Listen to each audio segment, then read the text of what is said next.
colangografia endoscópica retrógrada, que é a CPER, que é um exame já invasivo. Ele tem hoje, antigamente ele tinha finalidade propedêutica e terapêutica. Hoje ele é praticamente utilizado só com finalidade terapêutica, uma vez que ele já foi assim, praticamente completamente superado pela colangoressonância, que a gente vai falar daqui a pouco.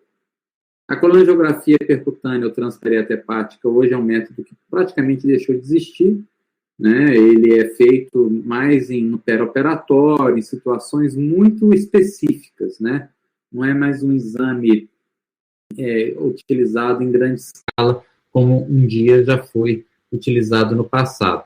Então, em termos de finalidade propedêutica, de investigação, o exame que hoje é considerado padrão ouro é a colangoressonância magnética. Ele é um exame que é feito sem contraste venoso, tá? É utilizado uma pequena quantidade de contraste oral.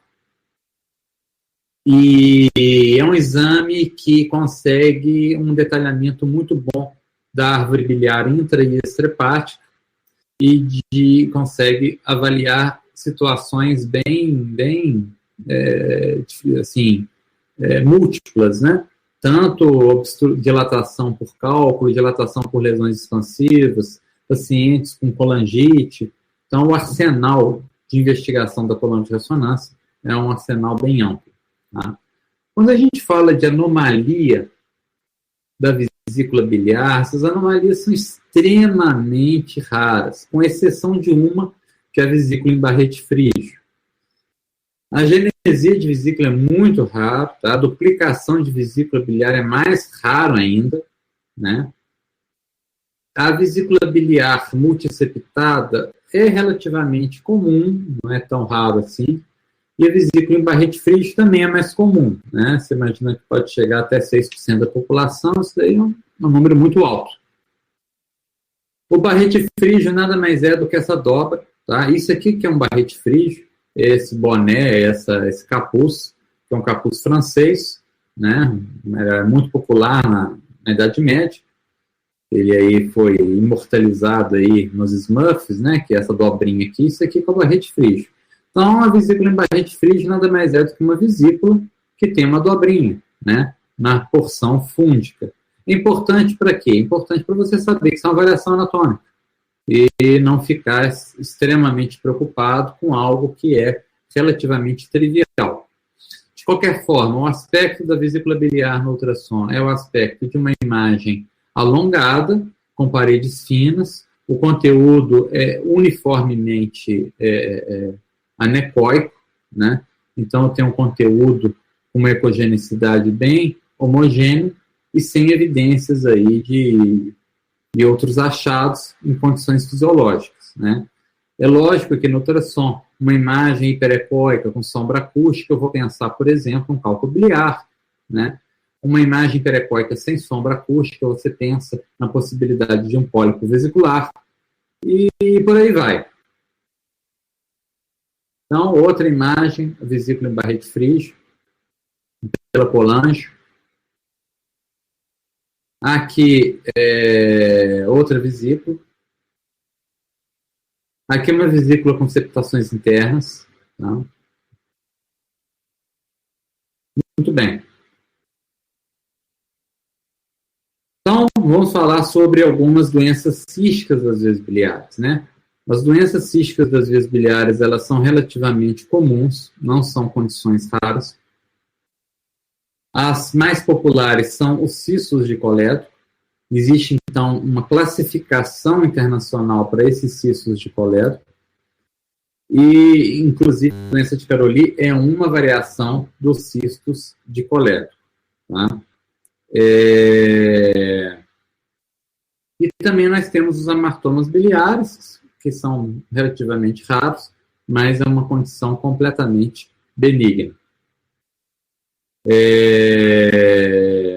Bem, sobre os cistos de colédoco, então, elas são anomalias congênitas, são raras, raramente estão associadas à dilatação das vias biliares, é mais comum no sexo feminino, e a maioria das vezes esse diagnóstico é feito durante a idade adulta, tá? Raramente você tem complicação no cisto de colédoco. Quando tem, a maioria das vezes, é por colangite, né? É por litíase. Essas são as complicações mais comuns do cisto de colédoco, principalmente litíase e colangite. Litíase pela estase biliar e colangite porque a estase biliar pode levar a um processo inflamatório, que é a colangite. Agora, o restante dos diagnósticos são bem pouco comuns. Tá? Muito bem, então essa classificação dos cistos de colédoco, elas têm uma certa variação de acordo com a posição do cisto e a forma que ele apresenta. Então, nós temos o cisto de colédoco do tipo 1, que é uma dilatação fusiforme, segmentar do colédoco. O tipo 2, que é na mesma localização, só que a dilatação não é fusiforme, é diverticular. O tipo 3, que é também fusiforme, mas é bem lá na confluência biliopancreática, e por aí vai. O 4, que tem dilatação fusiforme no colédoco e nas vias biliares intrahepáticas, e o tipo 5, onde existe dilatação apenas da árvore biliar intrahepática, que é a doença de Caroli. Então, aqui está, ó, todos os tipos, né, de cisto de colédoco, do 1 até o 5, pela classificação, dessa classificação chamada de classificação de Todani, e ela nada mais é do que uma normatização dos padrões de dilatação dos cistos de colédoco. Tá? Lembrando que a doença de Caroli é a dilatação do tipo 5, onde a dilatação ela é completamente completamente intrahepática. Okay? Muito bem. Estão falando da doença de Caroli, é uma doença autossômica recessiva, tá? Bem rara, felizmente. Existem alguns sinais radiológicos que auxiliam no seu diagnóstico. Uma delas é o Central Dot Sign, em que existe uma imagem em alvo. Essa imagem em alvo nada mais é do que a via biliar envolvendo a tríade portal. Tá? Geralmente um ramo da via porta e um ramo da artéria hepática. Então é o sinal do alvo, ou Central Dot Sign. Alguns cistos, eles podem ter cálculo, como pré-cálculos, que é uma dessas complicações que eu falei há pouco para vocês. Então a imagem clássica da imagem do alvo é essa daí que vocês estão vendo, né? Um ramo vascular, aqui no caso a artéria hepática ou via porta, circundada pela via biliar dilatada. Tá? Então, esse é um achado clássico que é encontrado na doença de Caroli. Mas o mais bacana da doença de Caroli, aqui outra mesma imagem, são as reconstruções em 3D, que você vê como se fosse um aspecto de uma árvore com vários frutos, né? Então, eu estou sem uma reconstrução aqui para a doença de Caroli, mas essas imagens são bem populares aí pela internet. Eu mesmo já fiz algumas reconstruções. Então, aqui é circundada pela dilatação de quê? Pela dilatação da via biliar. Tá? Então, na tríade portal nós temos um ramo da artéria hepática, um ramo da via porta e um ramo da via biliar. A via biliar dilata e circunda um ramo da artéria hepática e um ramo da via porta. Ok? Maravilha. Então, vamos falar agora da condição mais comum que existe quando você estuda vias biliares, que é a colelitíase. Tá? O que é a colelitíase? Nada mais é do que são os cálculos em vias biliares. Desculpe, os cálculos dentro da vesícula biliar. Então, ele é comum num percentual muito alto da população adulta. Tá? Ele, a maioria das vezes, ele é sintomático nos primeiros anos. E ele tem algumas peculiaridades, né, que a gente vai discutir daqui a pouco. Então, primeiro é a composição, né? Os cálculos, eles têm uma composição que sofre algumas variações. Então, alguns têm predomínio de colesterol, outros têm um conteúdo mais pigmentado, outro percentual de sal biliar é maior, alguns têm calcificação, né? O fato é que a composição do cálculo não é fixa, ela tem algumas variações. Tem associações, fatores de risco, que vocês já conhecem, como obesidade, diabetes, né, hipertrigliceridemia, por aí vai. Eventualmente, quando o cálculo calcifica, você vê, então, o cálculo biliar calcificado. Aqui, você vê o cálculo com densidade mista, calcificado no seu interior e ao redor com baixa densidade. Aqui você vê os cálculos agrupados, tá, dentro da vesícula biliar. E aqui, a mesma coisa com densidade mista. Muito bem. Como que eu faço, então, esse rastreamento da polilitíase? Um método que é mais empregado para fazer o rastreamento é a ultrassonografia, que tem uma sensibilidade alta. A imagem clássica é uma imagem arredondada, hiperecóica, com sombra acústica, tá? E móvel, né, durante a manipulação do paciente. Você coloca ele em decúbito ventral, coloca em decúbito lateral, decúbito dorsal, e você vai ver essa imagem, ela caminhando aqui dentro da vesícula. Então, o diagnóstico é simples. Muitas vezes você tem vários cálculos, né, formando sombra acústica. Algumas vezes você tem um conteúdo com ecogenicidade intermediária, que é o barro ou a barra biliar, ou a bile espessa, a bile viscosa, né, que inclusive é fator de risco para a precipitação de cálculos biliares. E algumas limitações, né, igual, por exemplo, cálculos muito pequenos podem não ter sombra. Cálculos pequenos em aparelhos muito modernos podem não ter sombra. O gás numa alça intestinal próxima à vesícula pode dificultar o rastreamento da vesícula. Mesma coisa quando o ar está no estômago.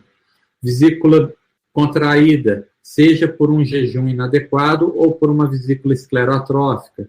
Então, tudo isso interfere, né, na sensibilidade do método. Alguns pacientes com cefalosporina de terceira geração, como a ceftriaxona, também podem simular, porque isso precipita a bile espessa, e você pode ter algumas imagens que simulam cálculos, ou até são cálculos que acabam se desfazendo. Muito bem. Em relação aos outros métodos, o que eu tenho para dizer para vocês é a ressonância magnética. Tá? A TC fica dependendo do cálculo ser calcificado, não é um bom método. A CPR é usada com finalidade terapêutica hoje em dia. E a ressonância é um método de excelência. Tá? Muito bem. Então, falando sobre coledocolitíase, o método mais sensível é a ressonância. Vamos ver, então, algumas imagens aí da coledocolitíase. O ultrassom, você fica dependendo de uma janela acústica razoável. Então, você tem que ter uma boa janela acústica. Essa boa janela acústica sua te permite visibilizar, avaliar esse cálculo que com a demonstração da sombra acústica. Tá? Aqui, então, está o colédoco distal, aqui está o cálculo, e aqui está a sombra causada por esse cálculo no colédoco distal. Nem sempre a gente dá essa sorte, né? Então, essa avaliação acaba sendo feita por outros métodos. Aqui a CPR, mostrando exatamente o desenho da árvore biliar. A CPR, que é a colangiopancreatografia endoscópica retrógrada, é um exame que é feito por endoscopia. O endoscópio, então, cateteriza a segunda porção do duodeno, injeta-se o contraste retrogradamente sobe para as vias biliares. Tá? Isso daí é a situação ideal do CPR. Quando você tem as falhas de enchimento, essas falhas de enchimento caracterizam, então, a coledocolitíase. Tá? Muito bem. Aqui eu tenho, então, alguns cálculos que estão localizados no hepatocolédoco. Esses cálculos no hepatocolédoco, então, eles só estão aparecendo aqui na tomografia porque eles apresentam uma calcificação marginal, tá? E esses cálculos, então, eles determinam aqui uma dilatação das vias biliares. Muito bem. Na colangiorressonância, veja a imagem que é formada, é exatamente essa imagem que vocês estão vendo aí, tá? A imagem da via biliar, uma falha de enchimento arredondada, que é o cálculo dentro da via biliar. E aqui no plano coronal eu vejo a via biliar toda dilatada, e aqui eu tenho então o cálculo no segmento distal do colédoco, provocando essa dilatação. Tá? Então, quando eu faço o rastreamento do paciente com icterícia obstrutiva, esse rastreamento Ele tem que ser bem feito, porque não é só coletocolitise que leva a icterícia obstrutiva, nós temos diversas situações, como processos expansivos na cabeça do pâncreas, pacientes com pancreatite crônica, colangiocarcinoma baixo, né? Tudo isso pode levar a um quadro de colestase por obstrução. Tá? O padrão, então, de obstrução do colédoco, pelo padrão de imagem, você pode ter um afilamento gradual, isso aqui geralmente é mais comum nos pacientes com lesão expansiva na cabeça do pâncreas, e você pode ter interrupção abrupta, que é o mais comum de se ver nos pacientes com coletocolitise. Nem sempre isso aqui é matemático, né? Mas, em alguns casos, você consegue, sim, fazer esse tipo de diferenciação. Então, vamos lá. Aqui é uma imagem clássica de cálculo, né? Arredondada, uma falha de enchimento, circundando aí a veia biliar. Aqui é a mesma coisa, imagem arredondada, né? Ovoide, com dilatação da veia biliar a montante. Complicações. Uma das complicações mais comuns é a colecistite aguda. Tá? A colecistite aguda. Ela é uma complicação comum do paciente com colelitis, né? E essa complicação pode acontecer, então, num percentual de até 30, um terço, né, dos pacientes com colelitis, e pode ser uma inflamação pequena, que pode acabar seguindo como uma colecistite crônica, ou a inflamação ela pode ser muito importante, e esse paciente pode, inclusive, evoluir com necrose e perfuração da vesícula biliar. Muito bem. Como é que eu vejo isso? Eu vejo como uma vesícula biliar que tem cálculos, né? Os casos de paciente com policistite aguda litiase, que é muito raro. Isso acontece em situações muito específicas, como em pacientes com grandes queimados. Mas no paciente comum, nos casos comuns, eu vejo um espessamento da parede da vesícula biliar com líquido perivesicular. Então, eu vejo o cálculo, vejo a parede vesicular espessada e algumas lâminas de líquido ao redor. Isso no ultrassom. Na tomografia, a mesma coisa, e ainda vejo um borramento, né, que é um processo inflamatório na gordura perivesicular. Então, aqui, vesícula, parede espessada, com cálculo, com líquido e borramento da gordura perivesicular. Tá? Já o carcinoma da vesícula biliar, felizmente, ele é raro, relativamente raro. Tá? Geralmente são adenocarcinomas, mais comum em sexo feminino, seguindo o padrão aí de probabilidade também dos cálculos biliares. Eu vejo como uma imagem no ultrassom, como uma imagem sólida, ecogenicidade intermediária, sem sombra acústica, de limites imprecisos e sem plano de clivagem para a parede da vesícula biliar, é o padrão mais típico aí do colangiocarcinoma, do carcinoma de vias biliares. Tá? Uma imagem complexa. Na tomografia, uma imagem realçante, também indissociável da parede vesicular, uma característica típica aí. Em alguns casos, infelizmente mais avançados, eu vejo, então, uma alteração perfusional no fígado, no lobo direito, e, às vezes, em alguns casos, até invasão do próprio fígado pela lesão primária. Né? Muito bem. Então, basicamente é isso. Tá? Esses são os achados aí mais importantes das vias biliares pelos métodos de imagem. Agora eu vou carregar o próximo slide e aí vou deixar a gravação habilitada para a gente começar a falar sobre o pâncreas. Ok? Só um minutinho.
Vamos começar a falar, então, do pâncreas.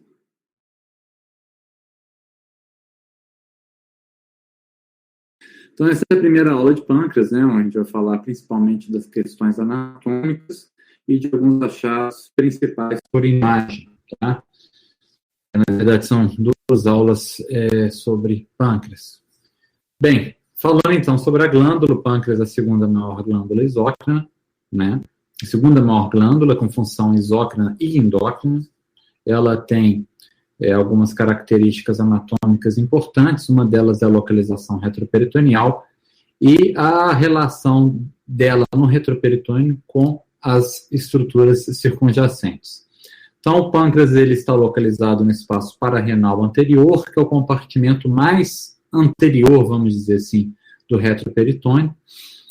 Guarda íntima relação com o colo descendente, que é outra estrutura que também está localizada no espaço pararrenal anterior, e ela é separada pela fáscia perirrenal posterior do compartimento perirrenal, que é outro compartimento retroperitoneal, onde estão localizados os rins, a aorta abdominal, a veia cava inferior, e na verdade ele é um compartimento único, tá? Tem comunicação aí, no caso, entre o lado direito e o lado esquerdo.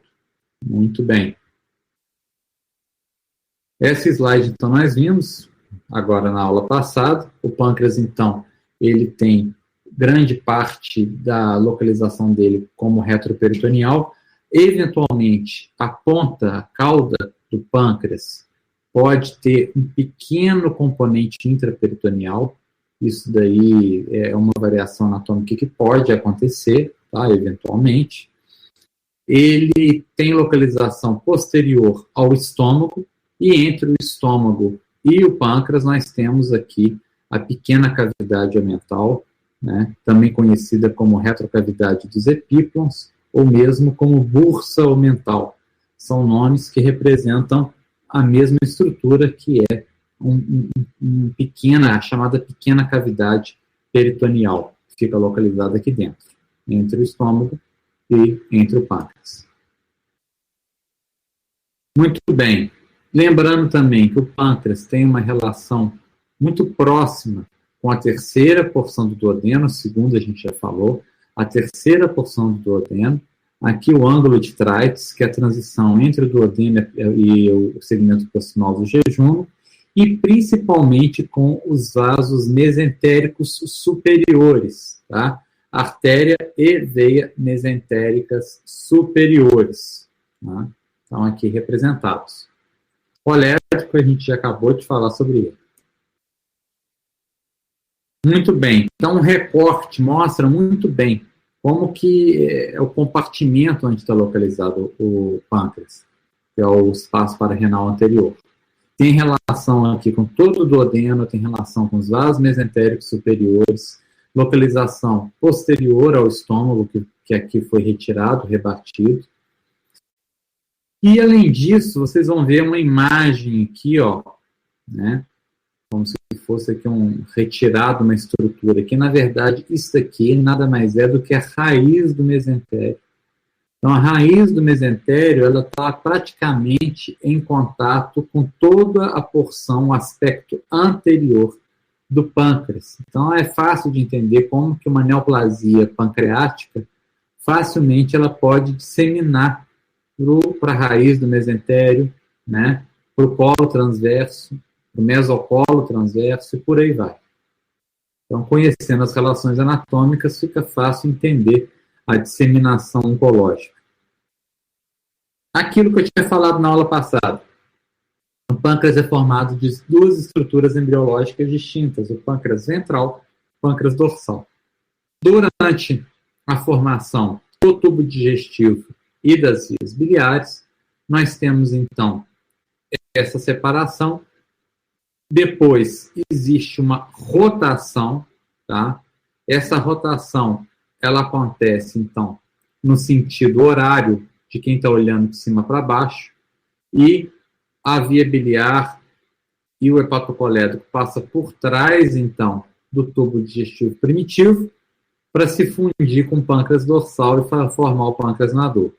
Então, eu tenho pâncreas dorsal, eu tenho pâncreas ventral, o pâncreas dorsal, então, se une ao pâncreas ventral, e o terço distal do ducto pancreático do pâncreas dorsal é, então, reabsorvido, eliminado, para formar o ducto pancreático principal.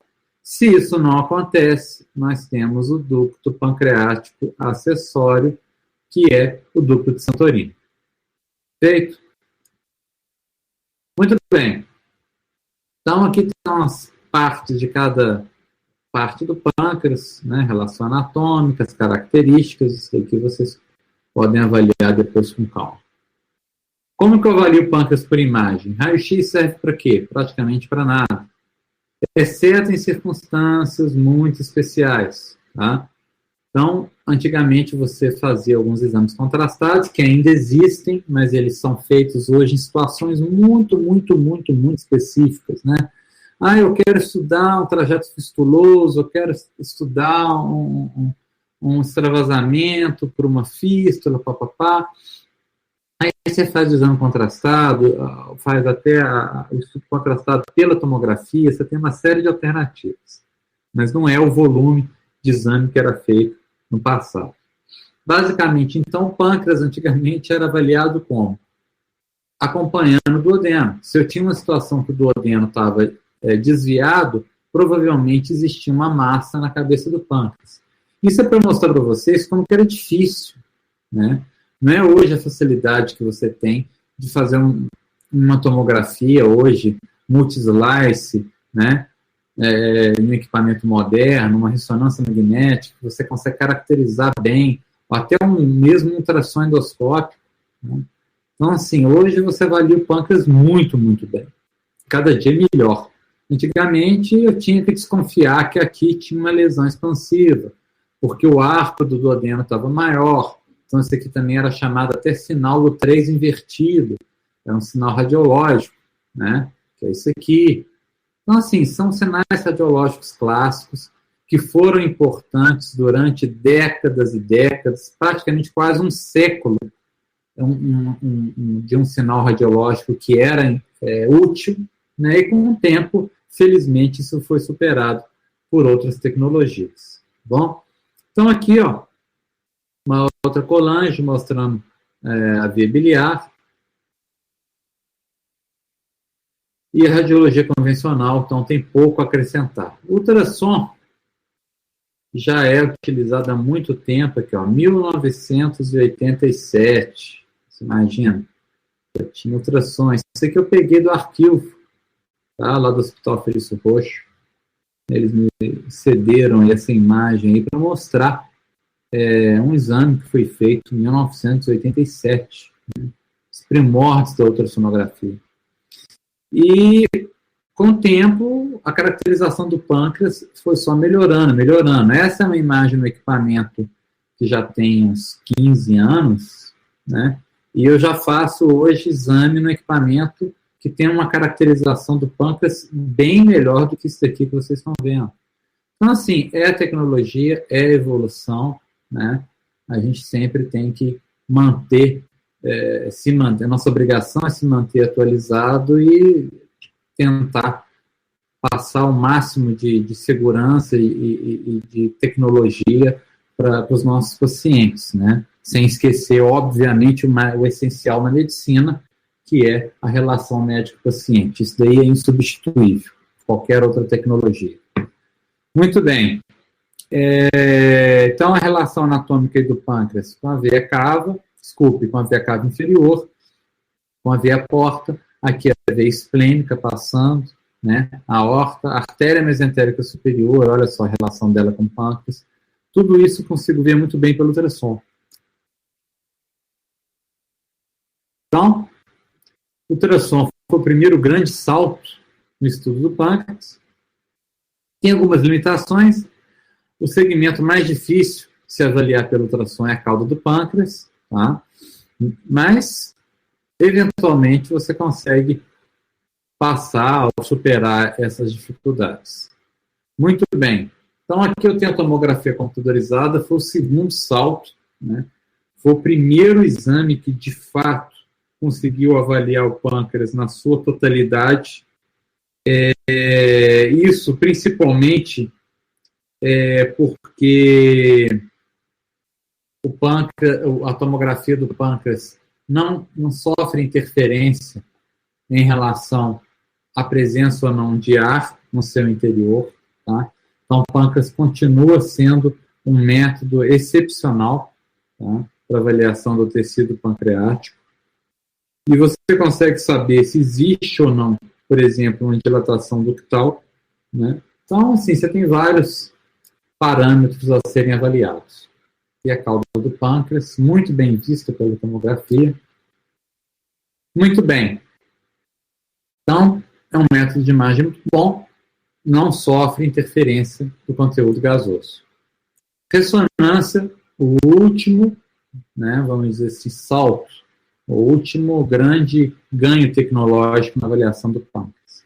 Existem situações que o pâncreas hoje supera naturalmente a tomografia, né?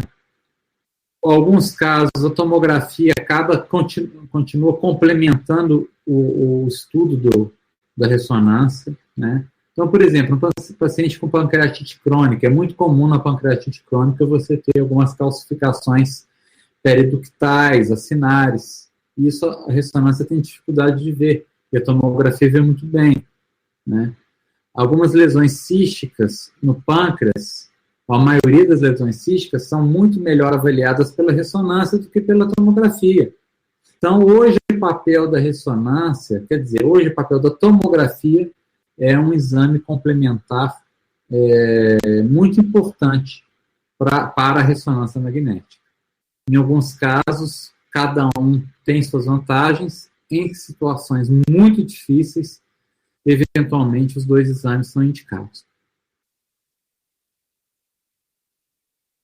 Nessa próxima imagem, eu vejo o pâncreas numa ponderação em T2, só o líquor aqui, ó, brilhando, T2. E eu faço a saturação de gordura para saber se existe alguma alteração da gordura peripancreática. Aqui são ponderações em T1, onde eu vejo um T1 que a gente chama de T1 em fase, um T1 fora de fase. Isso aqui são parâmetros da ponderação em T1. E através desse exame é possível, então, saber se existe o que a gente chama de infiltração gordurosa do fígado, né? Então, através da sequência ponderada em T1 fora de fase, eu vejo uma perda de sinal do fígado, bem típica da infiltração gordurosa. A gente falou isso, né, na aula de fígado, inclusive. Muito bem. Então, a ressonância tem um arsenal maior de sequências que podem ser utilizadas para avaliação do pâncreas e é melhor que a tomografia também para esse tipo de caracterização. Muito bem. Então, as causas mais comuns de pancreatite aguda estão aqui representadas, tá? Que é uma das condições mais patológicas, mais comuns no pâncreas, né? Quando a gente fala, então, sobre pancreatite aguda, nós temos duas condições extremamente comuns, que é o etilismo e a colilitismo, e outras situações que, em alguns casos, são bem difíceis, né, de serem investigadas. Muito bem. Quando nós falamos, então, de pancreatite aguda, nós temos que ter em mente duas situações clínicas completamente distintas, né? A grande dificuldade, o grande desafio no paciente com pancreatite aguda é você conseguir fazer a distinção do paciente com a forma aguda intersticial, que é uma forma leve e que a mortalidade é baixíssima, da forma grave, onde eu tenho mortalidade de até 1/4 dos pacientes, quase. E um percentual de contaminação muito alto. Então, assim, quanto mais rápido eu conseguir separar, descobrir se esse paciente tem essa forma ou essa forma, melhora o prognóstico, menor a mortalidade. Tá? E, infelizmente, eu não tenho um parâmetro clínico laboratorial que consegue separar essas duas formas com segurança. Então, essa diferenciação, praticamente, ela é dependente do estudo por imagem. E é por esse motivo que o estudo por imagem tem que ser muito bem feito. Nós temos aí alguns sinais e sintomas clínicos clássicos. Entre eles aí, sinal de Cullen, sinal de Grey-Turner, sinal de Fox, né, que a gente vai ver aí. Então, sinal de Cullen, que é hemorragia aí, né, a equimose periumbilical. Nós temos o sinal de Cullen, né, outra vez aí, uma outra forma. O sinal de Grey-Turner, que é esse hematoma, essa equimose no flanco. O problema desse sinal de Fox na região inguinal, o problema desses sinais é que eles são muito raros.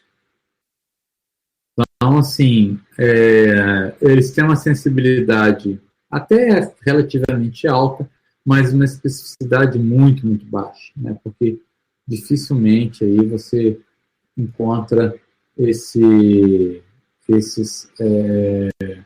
sinais em todos os pacientes. Muito bem, então nós temos aí uma classificação que foi primeiramente proposta em 1991, ela foi revista em 2012 e teve uma outra atualização mais recente, com algumas pequenas alterações, principalmente dando maior ênfase à ressonância magnética. Então, quando tem um paciente com pancreatite que tem uma coleção peripancreática, essa coleção pode ter duas naturezas. A primeira é uma coleção peripancreática aguda, que é quase que um transudato ou um exudato bem discreto, né? Essa coleção peripancreática aguda, ela ocorre nas primeiras 4 semanas após a pancreatite aguda, e com o tempo ela vai se organizar formando o pseudocisto pancreático, tá? Então, nessa coleção peripancreática aguda, ela praticamente não tem necrose, né? Não tem morte celular, não tem, vamos dizer assim, digestão do tecido pancreático, tá? Então, a evolução é para o pseudocisto e, via de regra, tem uma evolução muito boa. Já a outra coleção é a coleção necrótica aguda, que é uma coleção decorrente de morte celular, né, de necrose pancreática, tá, da pancreatite necrohemorrágica. Então, nós temos necrose, nós temos destruição e liberação de enzimas proteolíticas, destruição do parênquima pancreático, né, esteatonecrose, que é destruição da gordura peripancreática. E aí essa coleção necrótica, ela não evolui para o pseudocisto pancreático. Ela evolui para a necrose pancreática delimitada, ou murada, né? Que é a walled-off necrosis. Então, assim, basicamente, são duas lesões totalmente distintas do ponto de vista anatomopatológico. O grande problema é que o aspecto das duas é praticamente idêntico no ultrassom, é idêntico na tomografia, e é só a ressonância magnética que consegue separar, então, essas duas lesões, que é o pseudocisto pancreático da necrose pancreática delimitada. Muito bem, então vamos ver isso. Então, eu tenho líquido, quando é pancreatite intersticial, evolui para o pseudocisto. Se eu tenho uma coleção em que houve necrose pancreática, evolui para a necrose pancreática delimitada ou murada. Muito bem. Então, na pancreatite aguda, eu tenho, do ponto de vista de imagem, a forma edematosa necrotizante. Do ponto de vista temporal, eu tenho a pancreatite aguda precoce e a tardia, precoce é na primeira semana. E do ponto de vista clínico, eu tenho a pancreatite aguda com pequena repercussão, que não tem nenhuma falência de nenhum órgão, com envolvimento ou com repercussão moderada, onde eu tenho uma falência de algum órgão, né, que dura menos de 48 horas, e a pancreatite aguda severa, em que eu tenho falência de um ou mais órgãos com duração superior a 48 horas. Então, para cada situação, eu tenho um enfoque diferente em relação à avaliação da pancreatite aguda. Tá? Muito bem. Aqui está um resumo do que eu acabei de falar. Tá? A severidade clínica, nós temos vários parâmetros fisiológicos, e esses parâmetros fisiológicos dão origem a várias classificações. Então, nós temos a classificação critério de Hansen, nós temos a classificação de Apache, cada um com as suas características. Né? Então, isso tudo depende muito do método em questão, né, em que ele está sendo utilizado. A classificação de Hansen é uma classificação bem antiga, e é utilizada ainda até os dias atuais, porque ela tem algumas vantagens, tá? Ela é um critério que é realizado durante, assim, com poucos parâmetros fisiológicos, você pode executar no intervalo de tempo relativamente curto, né? E tem uma acurácia razoável, né, de 70% a 80%.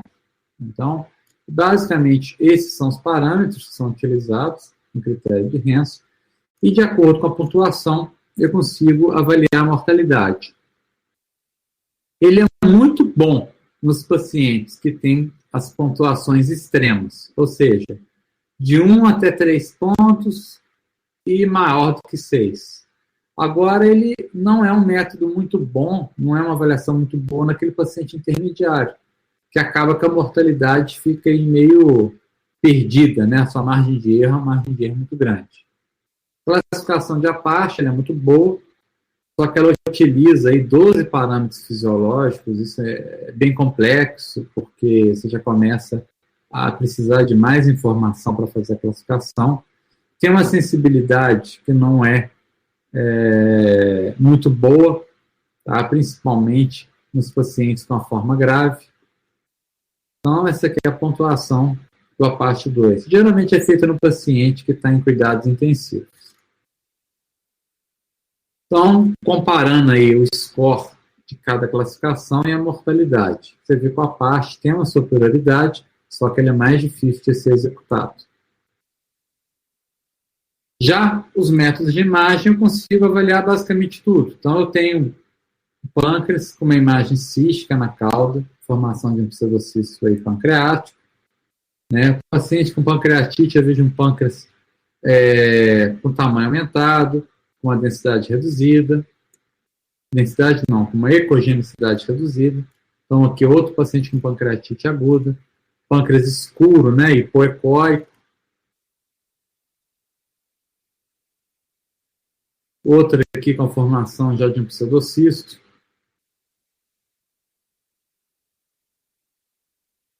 Espera aí, que a imagem... Pronto.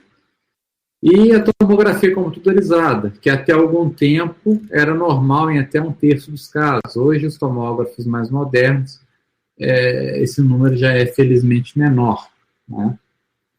Mas você pode ter alguns casos com pancreatite aguda leve, edematosa, bem discreta, e ter um exame de imagem praticamente normal.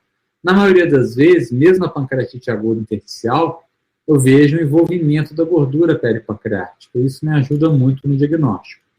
Né?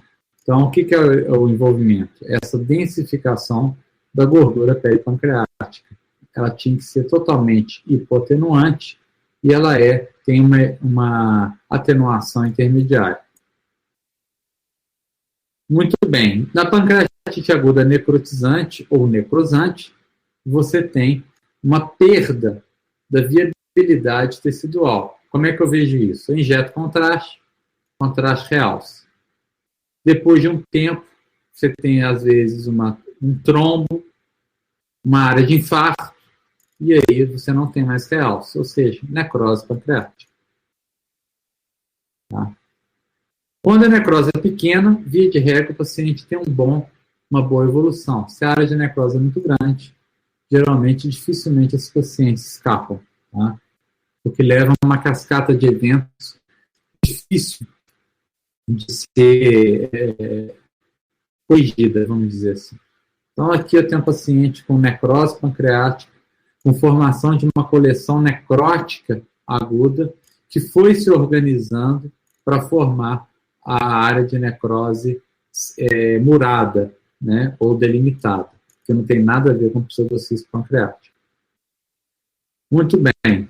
Então, aqui eu tenho um pseudocisto pancreático, pela tomografia, pela ressonância. Observe como que na ressonância a imagem tem um sinal bem uniforme no pseudocisto pancreático. Aqui eu tenho uma área de esteatonecrose, né, onde a imagem pela tomografia é muito parecida com a do pseudocisto, só que na ressonância o sinal é completamente diferente. Então, com isso eu consigo fazer esse tipo de diferenciação. Aqui, então, pela tomografia, o pseudocisto e a área de esteatonecrose são semelhantes. Já na ressonância, o pseudocisto e a área de esteatonecrose são totalmente diferentes, então eu consigo separar o pseudocisto pancreático da área de necrose murada. Por isso que a ressonância acaba sendo superior vamos dizer assim, no acompanhamento desse tipo de paciente. Existe, então, uma classificação por imagem, que são os critérios de Baltazar. Necessariamente ele tem que ser feito depois de 48 horas do início da pancreatite, se possível depois de 72 horas, para ter tempo de ter definição da necrose pancreática. Eu vejo, então, faço uma pontuação de acordo com o grau de envolvimento do pâncreas, presença ou não de coleção, e através desse somatório eu consigo um score que me fala sobre o risco de mortalidade desse paciente e o risco de complicações. Tá? É um critério que é utilizado até os dias de hoje, né? É uma boa referência, vamos dizer assim, por imagem, e ele acaba sendo um parâmetro muito bom para acompanhamento desse tipo de paciente. Chega a ser, inclusive, superior a todos os parâmetros clínicos laboratoriais que nós falamos, para tentar diferenciar a forma aguda edematosa da forma grave, necrohemorrágica, nesses pacientes. Okay? Então, é isso. E lembrando também que não dá para você descartar a infecção, tá, em pacientes com essas coleções. Acaba que você, exceto quando você tem gás. Se você tem gás dentro da coleção, você afirma que é um abscesso, né, ou que é uma coleção infectada. Agora, se não tem gás, você não pode afirmar se tem ou se não tem. Os parâmetros clínicos acabam sendo importantes. Tá? Então, basicamente, é isso. Ok? Então tá, pessoal. Amanhã, então, nós continuamos, tá? A partir das 5:30 da tarde, com as outras aulas. Ok?